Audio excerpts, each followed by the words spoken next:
In 2017, many people boarded a cruise ship for what they thought would be a fun and peaceful vacation. Among the passengers were a couple, Christy Manzanares and her husband, Kenneth. They were ready to enjoy their time together, just like everyone else. The cruise had everything: delicious food, exciting activities, and even special events. One of these events was a Sherlock Holmes-themed murder mystery game. Passengers got to pretend they were detectives, solving a mystery together.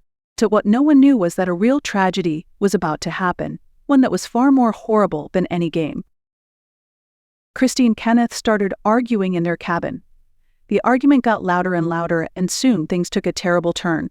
Suddenly, in a moment of rage, Kenneth did something unthinkable. He hurt his wife, Christy, so badly that she lost her life. Other passengers heard the screaming.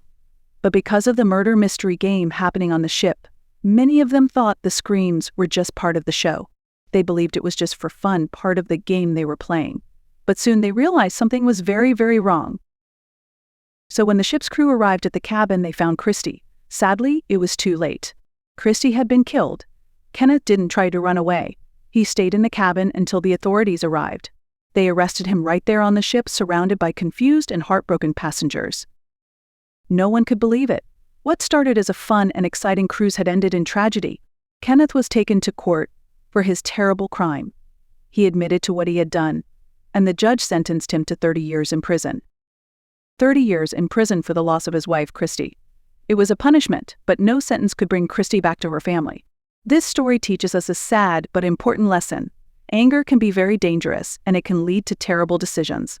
It's always better to walk away from a fight and find help instead of letting things get out of control. So remember, no matter how upset or angry you feel, there's always a better way to solve problems. And hurting someone is never the answer.